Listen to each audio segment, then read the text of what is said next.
tea happened on a Friday evening, one of those slow, golden-hued nights when time stretches just enough for reflection to slip in unnoticed. My husband Mark had invited me to a formal dinner hosted by his company, a celebration for a successful quarter, if I remember right. I didn't know many people there beyond the polite hellos exchanged at holiday parties, but I'd been to enough of these to recognize the key players.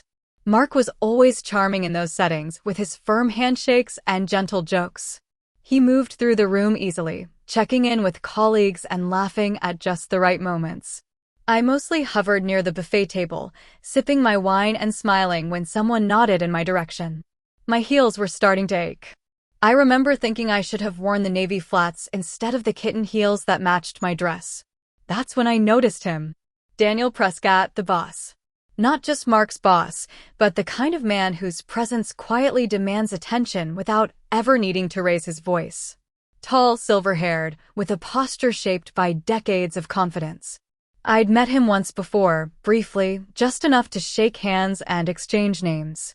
This time, though, he was looking right at me.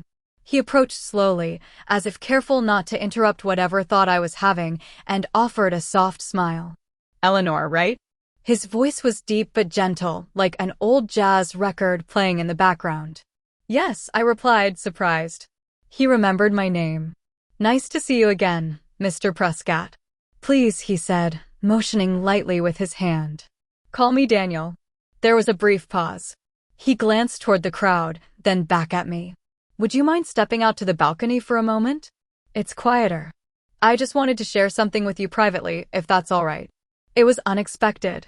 I hesitated for a second, more out of confusion than concern, then nodded. "Sure." The air outside was crisp.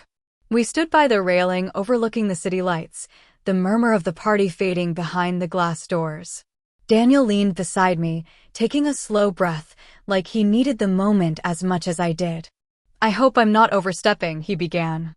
"But I wanted to speak to you because, well, I've seen the way Mark talks about you." I blinked, unsure how to respond. He chuckled softly. "That sounded strange, didn't it? What I mean is, you've had an impact on him. A good one. He speaks about you with a kind of reverence I don't see often. And I notice these things because I suppose I've missed that kind of connection in my own life."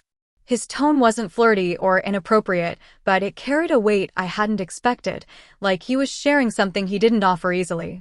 "I lost my wife 8 years ago," he added quietly. "Cancer. She was the quiet strength behind everything I did. Since then, I've kept my distance from people professionally. I've done fine, but personally, I've been somewhere else entirely." I looked at him then, not the boss, but the man, and saw it in his eyes. That familiar tiredness. The kind that comes from being strong for too long.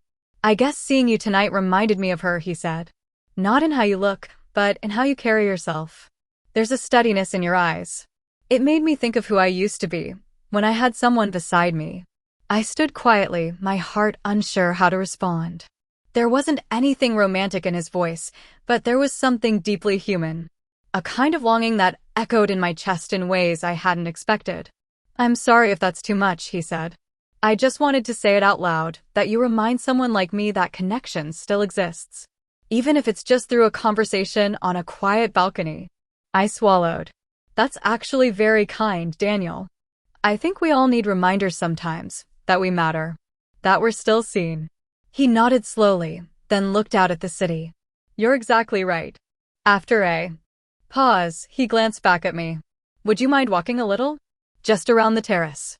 I'd like to hear more about you, not through Mark's stories. From you." And I said yes. Not because I felt flattered or curious, but because something inside me wanted to be heard, too.